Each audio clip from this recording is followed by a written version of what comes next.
Hi hi, good friends. Evening. தமிழ்நாட்டில் ஒரு important விஷயம் நடந்துகிட்ருக்கு.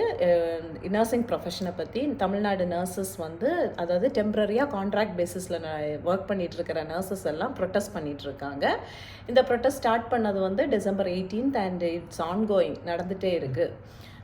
லாஸ்ட் 5 டேஸாக நடந்துகிட்ருக்கு. இன்றைக்கி 2வது வாட்டியாக வந்து அமைச்சர் வந்து ஹெல்த் மினிஸ்டர் வந்து நர்சஸ் கிட்ட போராட்டம் பண்ணுறவங்கள்ட்ட பேசியிருக்கிறாங்க. பட் எந்த உடன்பாடும் ஏற்பட்டதாக தெரியல. அவங்க இந்த டிசம்பர் மந்த் ரொம்ப குளிரை பொருட்படுத்தாது இருந்து ப்ரொட்டஸ்ட் பண்ணிகிட்டு இருக்கிறாங்க. நமக்கு வந்து பல எக்ஸ்பீரியன்ஸ் எல்லாம் இருக்குது. கொரோனா டைமில் அவங்க எப்படி ஒர்க் பண்ணாங்கன்னுலாம் தெரியும். ஸோ ஹெல்த் கேருங்கிறது நாட்டோட பேக் போன் மாதிரி. ஸோ நம்ம வந்து இந்த இக்கட்டான சூழ்நிலையில் அவங்களுக்கு சப்போர்ட் பண்ணுவோம். நான் நர்ஸாக இருக்கிறனால இந்த மாதிரி பேசுகிறோம் அப்படியெல்லாம் இல்லை. நர்சிங் வந்து எப்போ எல்லாருக்குமே ஒரு அனுபவம் இருக்கும். ஹாஸ்பிட்டல் போன அனுபவம், ஹாஸ்பிட்டலில் வந்து நர்சஸ் எதிர்கொண்ட அனுபவங்கள் எல்லாருக்குமே இருக்கும். எஸ்பெஷலி இந்த கோவிட் டைமில் அவங்க எவ்வளோ தூரம் ஒர்க் பண்ண, அவங்கள வந்து ஃப்ரண்ட் லைன் ஹீரோஸ்ன்னே சொல்லிட்டு இருந்தாங்க. டாக்டர்ஸ் வந்து டயக்னோஸ் பண்ணிவிட்டு அந்த ரொம்ப கூடவே இருந்து பார்த்துக்க மாட்டாங்க. பட் நர்சஸ் அப்படி இல்லை. டயக்னோஸ் பண்ணி என்ன ப்ரொசீஜர்னாலும் கூட இருந்து, இப்போ ஃபார் எக்ஸாம்பிள் என்ன பேசிக் கேர்னாலும் அவங்க கூட இருந்து, அது எந்த பேஷண்ட்டாக இருந்தாலும் சரி, அவங்க கூட இருந்து அவங்கள வந்து பார்த்துக்கிற, அதாவது த்ரூ அவுட் ஜேர்னி பார்த்துக்கிறவங்க தான் நர்சஸ்.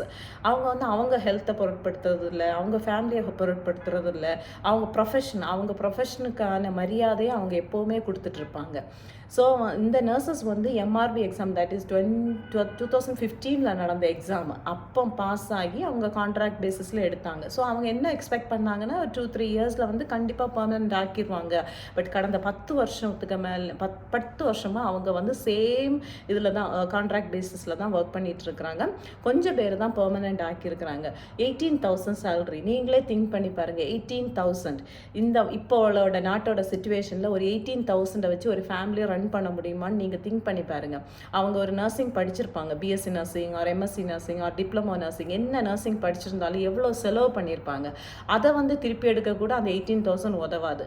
அதாவது நிறைய பேர் லோன் போட்டு தான் படிச்சிருப்பாங்க. என் கூட படித்தவங்களே நிறைய பேர் லோன் போட்டு தான் படித்தாங்க. அவங்களுக்கு அந்த 18,000 நம்ம லோன் கூட ரீபே பண்ண முடியாது.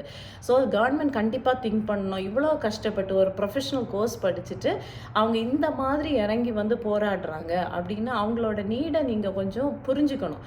அதாவது இவங்க ராஜேஷ் சொன்ன மாதிரி அது ஒரு ஹெல்த் கேர்ன்றது வந்து backbone of the nation. எல்லா கண்ட்ரிலையும் வந்து ஹெல்த் கேர் இண்டஸ்ட்ரி வந்து எக்ஸ்பேண்ட் ஆகிட்டு இருக்கு. எல்லாரோட ஹெல்த் கேர் நீட்ஸ் வந்து இன்க்ரீஸ் ஆகிட்டு இருக்கு.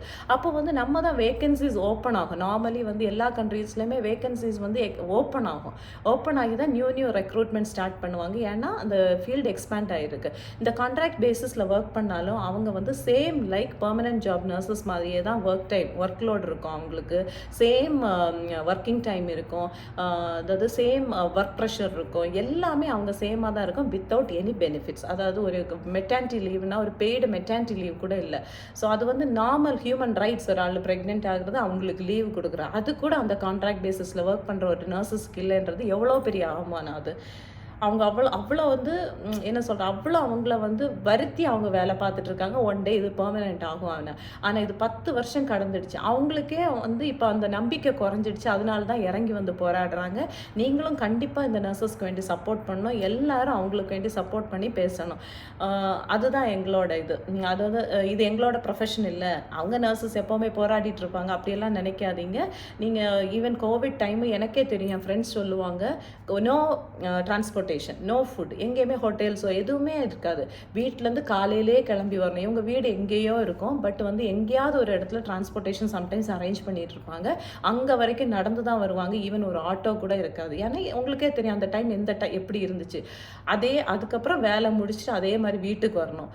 ஏன் நம்மளை வந்து ஒரு ஈவன் இங்கே கூட வந்து நாங்கள் என்ன ஒரு ஷாப்பிங் கூட போக மாட்டோம். ஒரு சென்டருக்கு அது நர்சஸ்னாலே பயப்படுவாங்க அந்த டைமில்.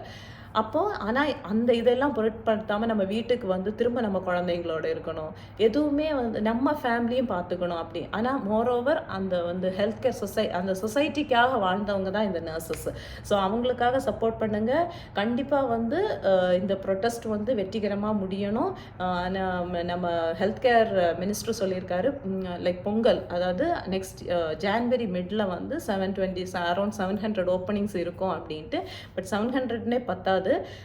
ஆயிரக்கணக்கான மெம்பர்ஸ் இருக்காங்க வெயிட் பண்ணுறது சீனியாரிட்டி பேசிஸில். அண்டு அவங்க ஜாயின் பண்ண இது அவங்களோட பர்ஃபார்மன்ஸ், அவங்களோட எஜுகேஷனல் லெவல் எல்லாம் வச்சு அவங்கள பெர்மனெண்ட் ஆக்கணுன்றான் எங்களோட ரிக்வெஸ்ட்.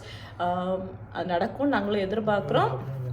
ஆமாம், கண்டிப்பாக நீங்களும் எல்லாரும் அவங்களுக்கு வேண்டி சப்போர்ட் பண்ணுங்க. லெட் அஸ் சப்போர்ட் தான், பிகாஸ் நாங்கள் வெளிநாடு வாழ் நர்சஸும் அவங்களுக்கு வேண்டி சப்போர்ட் பண்ணுறோம்.